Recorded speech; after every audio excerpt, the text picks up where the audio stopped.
오늘 본문에는 여러 가지 지혜 교훈들이 나오는데 크게 세 주제로 정리할 수가 있겠습니다. 첫째, 가정에서의 삶입니다. 13절, 14절은 가정이 불행해지는 이유를 말하고 있습니다. 미련한 아들과 다투는 아내입니다. 미련한 아들은 하나님을 무시하며 제멋대로 살아갑니다. 자녀들이 이럴 때 집에 재앙이 임하게 됩니다. 또한 다투는 아내가 있을 때 집안이 안정되지 않고 어수선합니다. 이 잠언은 고대의 상황에서 기록된 말씀이기 때문에 아내만 언급하고 있지만 아내뿐만이 아니라 남편도 마찬가지입니다. 남편 역시 다투기를 좋아해서 부부가 늘 싸우고 있다면 가정은 불행해지는 것입니다. 특히 배우자는 가정의 행복에 너무나 중요해서 14절에 보면 슬기로운 아내는 여호와께로서 말미암는다고 합니다. 남편이든 아내든 여호와를 경외하는 지혜로 살면서 분노를 자제하고 상대방의 화를 돋구지 않는 그런 배우자는 하나님이 주시는 복인 것입니다. 여러분, 하나님을 인정하며 순종하는 자녀, 서로를 이해하고 용납하면서 다투지 않는 부부가 될 때 가정이 행복해집니다. 지혜자는 그런 삶을 살아가는 것입니다. 18절로 20절 역시 가정의 삶을 다루고 있는데 18절에 보면 내가 내 아들에게 희망이 있은즉 그를 징계하되 죽일 마음을 두지 말라고 합니다. 징계하라는 말은 꾸짖고 가르치고 훈련하는 것이고 매와 같은 징벌을 포함한 훈육과 교육을 다 포함하는 말입니다. 이런 부모의 훈육은 자식이 바르고 잘 되기를 희망하는 데서 나오는 것입니다. 달리 말하면 부모의 훈육이 곧 자녀들 미래의 희망입니다. 그래서 부모의 훈육은 중요하고 꼭 필요한 것입니다. 하지만 이 훈육하라는 권면에 바로 이어서 뭐라고 하느냐? 그를 징계하되 죽일 마음을 두지 말라고 합니다. 이 말은 부모가 자식을 훈육하되 죽일 듯이 해서는 안 된다는 겁니다. 부모의 그릇된 분노, 격양된 마음으로 인해서 이 훈육이 오히려 자식을 죽이는 일이 될 수 있기 때문입니다. 자녀를 전혀 이해하지 못하고 부모 입장에서 분노로만 훈육하는 것은 바른 훈육이 아닙니다. 그런 훈육은 자녀를 바르게 하기보다는 오히려 자녀를 죽이는 일이 됩니다. 희망이 아닌 절망의 훈육이 되어버리는 겁니다. 그러니 부모는 자녀를 향한 절제되지 않는 그런 분노를 조심하고 또 조심해야 합니다. 그래서 18절에 이어지는 19절 말씀에서 분노를 경고하고 있습니다. 노하기를 맹렬히 하는 자는 벌을 받을 것이라 내가 그를 건져주면 다시 그런 일이 생기리라고 합니다. 성격이 타오르는 불과 같아서 분노를 통제하지 못하고 맹렬하게 발산하는 사람은 재앙을 당합니다. 반드시 그 대가를 치르게 됩니다. 재앙에 빠진 그 사람을 건져준다 하더라도 그 분노하는 성격을 고치지 않는다면 다시금 재앙에 빠지게 될 것입니다. 화를 제어하지 못하는 사람은 재앙에서 겨우 벗어나더라도 다시금 재앙에 떨어지고 마는 겁니다. 이렇게 분노로 인해 재앙 당하는 일은 부모와 자식 간의 관계에서도 나타납니다. 자식을 노엽게 하는 부모는 그 대가를 치르게 됩니다. 분노의 양육을 교정하지 않는다면 부모는 훗날 재앙 같은 일을 경험하게 될 겁니다.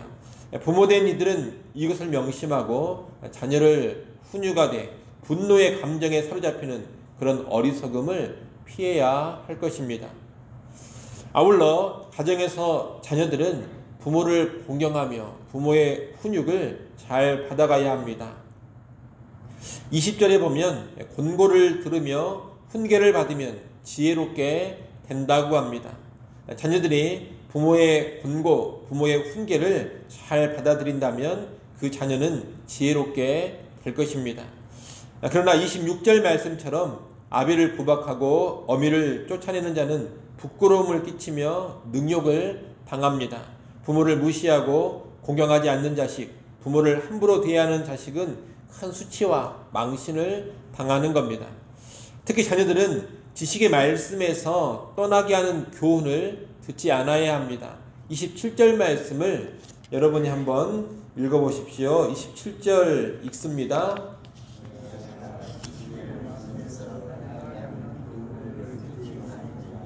아멘. 내 아들아, 지식의 말씀에서 떠나게 하는 교훈을 듣지 말지니라, 이렇게 권합니다. 모든 교훈, 모든 가르침이 다 바른 것은 아닙니다. 그릇된 길로 끌고 가는 잘못된 교훈이 있습니다. 자녀들은 그런 교훈을 경계하고 거부할 줄 알아야 합니다. 대신 여호와를 경외하는 부모를 공경하면서 그 부모의 훈계를 따라 살아야 합니다. 그것이 지혜로워지는 길이고 복받는 길입니다. 이처럼 가정에서 부모는 분노에 사로잡히지 않는 가운데 자녀를 바르게 훈육하고, 자녀는 부모를 공경하면서 바른 교훈을 배우고 지켜가는 것, 이것이 지혜의 삶입니다. 이를 알고 부모된 자는 부모의 위치에서, 그리고 자녀된 자는 자녀의 위치에서 지혜롭게 살아갈 수 있어야 하겠습니다. 둘째, 게으르지 않고 성실한 삶입니다. 15절에 보면 게으름이 사람으로 깊이 잠들게 한다고 합니다. 게으르면 무기력해지고 아무런 의욕도 없는 상태에 이르게 됩니다. 일하는 것도 귀찮고 무언가를 배우고 생각하는 것도 귀찮아집니다. 육체적 활동만이 아니라 적극적인 정신적인 활동도 게으른 자는 하지 않게 됩니다. 그래서 마치 깊은 잠에 빠지거나 혼수 상태에 빠진 것처럼 되어버리는 겁니다. 이렇게 게으른 사람은 당연히 빈곤해지고 줄일 수밖에 없습니다. 게으름의 결과는 삶의 무기력, 그리고 빈곤, 가난인 것입니다. 24절 역시 게으른 자의 모습을 말하고 있는데, 게으른 자는 자기의 손을 그릇에 넣고서도 입으로 올리기를 괴로워한다고 합니다. 게으른 사람은 먹을 것을 위해 일하는 것도 싫어하지만 이미 주어진 것을 먹는 것조차 귀찮아 한다는 겁니다. 몸과 정신이 다 무기력해져서 손 하나 까딱하기 싫은 그런 상태가 되어버리는 겁니다. 이런 사람은 자기의 인생을 내팽개치는 사람이요, 주변에도 아무런 유익을 끼치지 못하는 사람입니다. 이런 사람은 있으나 마나한 그런 인생이 되어버리는 겁니다. 게으름은 하나님이 주신 귀한 인생을 허비하는 큰 죄입니다. 우리는 게으름이 큰 죄라는 것을 깊이 인식하고 이 게으름의 죄를 크게 경계하면서 근면하고 성실하게 살아갈 수 있어야 하겠습니다.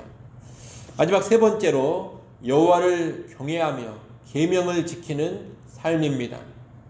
우리가 앞서 게으름을 경계하고 근면 성실히 살 것을 봤습니다. 그런데 열심히만 산다고, 성실하게만 산다고 해서 다 되는 것이 아닙니다. 여호와를 경외하고 그 계명을 지키면서 살아야 합니다. 16절 말씀을 여러분이 한번 읽어보십시오. 16절 말씀 읽습니다.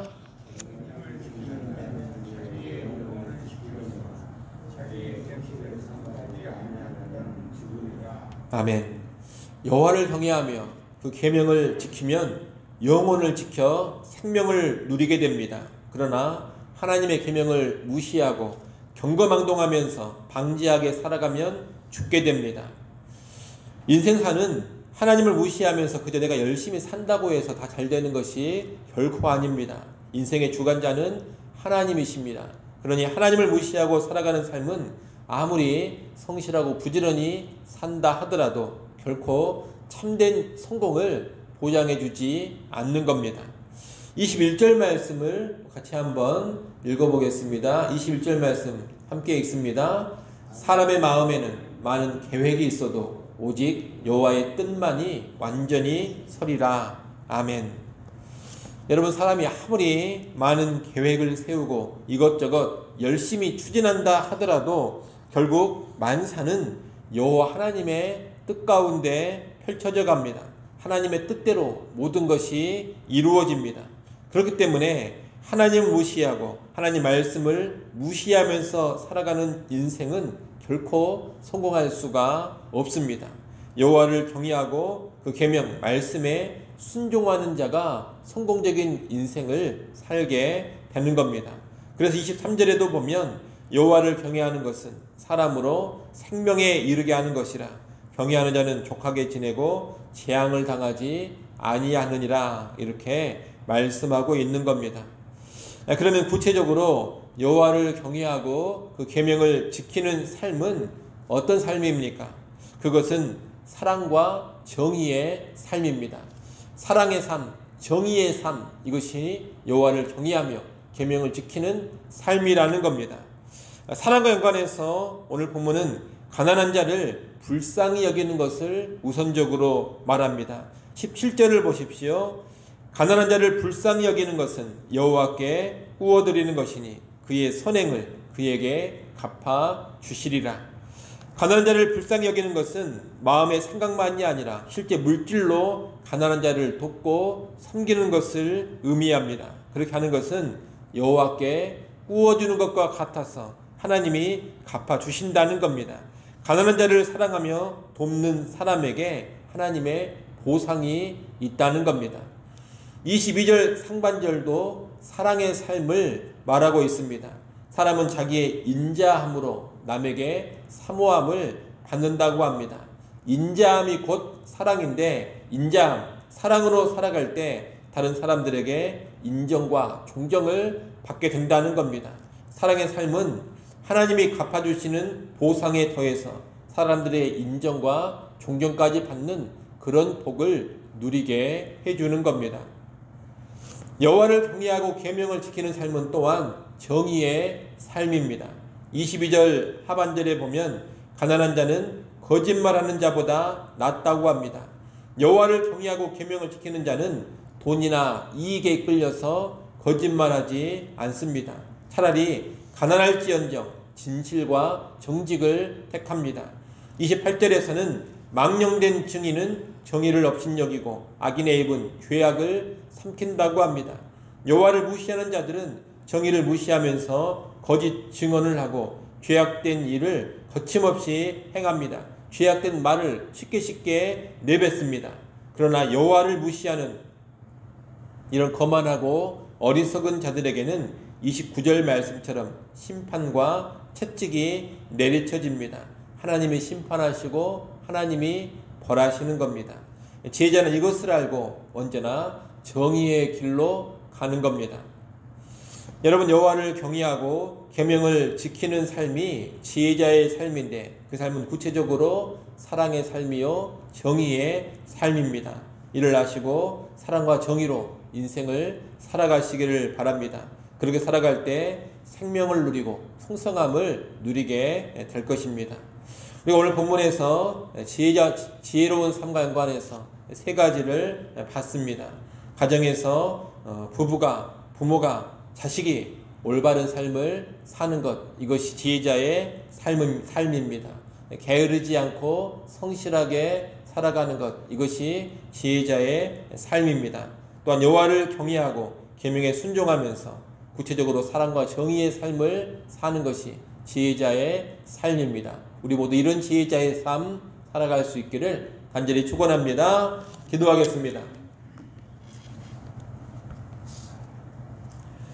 하나님 아버지, 오늘 잠언의 말씀에서 가르쳐주는 지혜자의 삶이 우리에게 있게 하여 주시옵소서. 가정에서 지혜로운 배우자가 되어지게 하시고 지혜로운 부모, 지혜로운 자녀가 되게 하여 주시옵소서. 또한 이 세상 살아갈 때 게으르지 않고 성실하게 살게 하여 주옵소서. 아울러 그저 부지런히 성실히 살기만 한다고 해서 성공하는 것이 아니라 여호와를 경외하며 계명에 순종하는 삶이 먼저 있어야 함을 깨닫게 하셔서 사랑과 정의의 삶을 통하여 여호와 경외하는 모습, 계명에 순종하는 모습 보이게 하여 주옵소서. 우리 모두가 지혜자의 삶을 살아서 하나님께서 보장해 주시는 생명의 삶으로 풍성한 삶으로 나아가게 하여 주옵소서. 하나님, 이 새벽 시간 하나님께 나와 엎드려 기도합니다. 아버지 하나님, 기도하는 주의 백성들을 불쌍히 여겨 주시옵소서. 기도하는 시간을 통하여서 다시금 주의 은혜와 긍휼을 힘있게 하시고 인생을 살아감에 있어 하나님의 능력을 힘입어 살게 하여 주옵소서. 하늘 평안 누리게 하여 주옵소서. 예수님의 이름으로 기도드리옵나이다. 아멘.